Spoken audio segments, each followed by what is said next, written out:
Hey guys! In early April 2026, I went to see the cherry blossoms at the Imperial Palace in Tokyo. First, we'll start from exit 2 of Kudanshida subway station, marked as number 1 on the map. It's close to Tokyo Station and easy to get to, so just look it up on Google Maps. The Imperial Palace is where the current emperor resides, kind of like Japan's version of Buckingham Palace.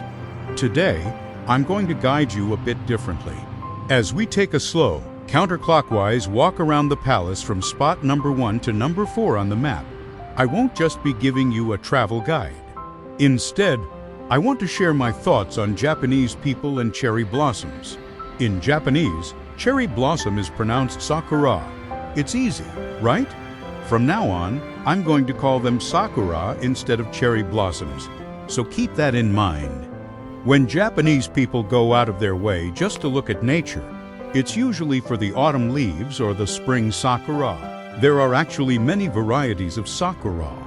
But when Japanese people talk about them, they're almost always referring to one specific type called Somei Yoshino. When the news broadcasts blooming forecasts on TV, it's all about this specific sakura. And of course, the sakura you see right here at the Imperial Palace are also the Somei Yoshino variety. In an early video on this channel shot in Tateyama, Chiba, I showed a variety called Kawazuzakura. Those bloom much earlier and have a very deep, vibrant pink color. For a modern, Instagrammable aesthetic, that vibrant pink might actually look better. But when Japanese people talk about the quintessential sakura, it's not that bright pink. It's the pale, almost fragile color of the Somei Yoshino, which carries a sense of wabi-sabi, a beauty found in transience. So, to be honest, the color might look a little underwhelming to people from overseas at first glance. This Somei Yoshino sakura reaches full bloom from the end of March to the beginning of April.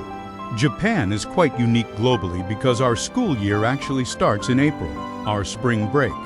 Between academic years is very short, so graduation ceremonies are held at the end of March, and entrance ceremonies are right at the beginning of April. New employees also start at their companies on April 1st, and it's a huge season for job transfers and moving. I'm sure you all remember those times. Saying goodbye to friends in your youth is incredibly emotional, and meeting new people in a new environment brings a mix of excitement and anxiety. Right when our emotions are swaying the most, the sakura reach full bloom. The Somei Yoshino blossoms beautifully, but its peak only lasts for a fleeting week to 10 days. Because this short window perfectly overlaps with graduations, enrollments, and life transitions, it becomes an unforgettable flower for Japanese people. Japan's climate varies greatly from Hokkaido to Okinawa, but because the vast majority of the population lives in that yellow band on the map, the full bloom coincides with this emotional season for almost everyone. Because these short-lived, fragile sakura petals are so easily scattered and swept up by the wind, they have been written about in aristocratic poetry for over 1,000 years. Even today, many musicians use phrases like sakura, petals dancing in the wind sakura mo, or petals falling sakura chiru in their lyrics about graduation and partings. In the past, university exam results were sent by telegram. If you passed, the message would say Sakura Saku, the cherry blossoms have bloomed. If you didn't pass, it said Sakura Chiru, the petals have fallen. That just goes to show how deeply connected Japanese people are to the sakura.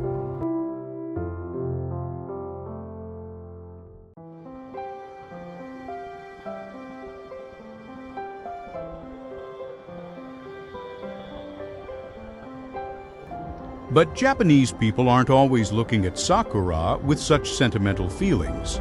Because this full bloom period is so short and fleeting, we also have a culture of throwing fun parties under the trees.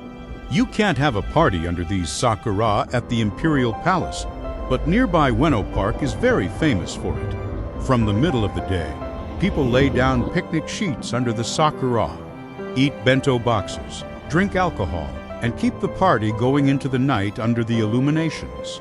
By the way, the person who encouraged the common people to enjoy this Ohanami flower viewing culture was actually a Tokugawa shogun, the former master of this very imperial palace. About 300 years ago, a shogun named Tokugawa promoted it to help relieve the public's frustration over strict frugality laws and a bad economy. But there was also a very practical reason for it.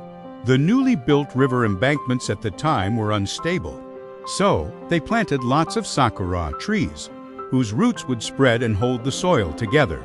By inviting massive crowds of people to view the flowers, they effectively got the public to stomp on and compact the loose dirt. Interesting, right?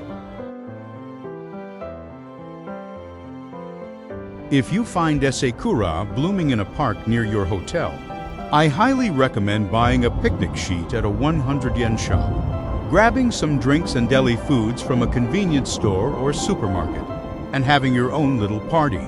If you ask me, this is the true essence of Ohanami. We don't really drink under the red autumn leaves, so drinking in broad daylight under the Sakura is a special treat just for this season. However, the weather in Japan can still be quite cold depending on the day, so I'd recommend having your party during the warm daylight hours when the sun is out. You don't even have to go to a famous Sakura spot. Just having a bento and drinks at a local park, watching the Sakura petals dance and fall from day to night is wonderful. Just be careful not to blast loud music or start dancing. You'll startle the neighbors, and that's not really part of Japan's flower viewing culture. Quietly admiring the falling petals while enjoying some drinks and good conversation, that's the true wabi-sabi style Japanese party. By the way, have you noticed something a little curious while watching the video? That's right, for some reason, everyone is running. They aren't holding a marathon or anything like that. The perimeter of the Imperial Palace is actually one of the most popular jogging courses in Tokyo. There isn't a single traffic light to stop you, and with wide open views like this, you can imagine how refreshing it feels to run here.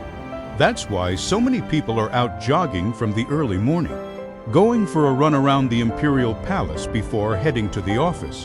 Doesn't that sound kind of stylish? Even Formula One driver Lewis Hamilton jogged here before the Japanese Grand Prix. He posted on social media saying he went for a run around the Imperial Palace. If you're a runner and happen to be staying at a hotel nearby, why not give it a try? You'd basically be running along that yellow line shown on the screen. There is one rule, though, which is written on the signs. You have to run counterclockwise. That's the exact same direction we just walked today. Well, while we've been chatting, we've made a full loop around the Imperial Palace and are right back where we started. Next time, I'll be taking you inside the Imperial Palace grounds. We'll explore areas that require an advance reservation, as well as the stone foundations of the main tower from back when this was a massive castle. I hope you look forward to it. Finally, I'll leave a link to my favorite Sakura song in the description box below. If this song brings a tear to your eye, you're practically an honorary Japanese person. See you next week.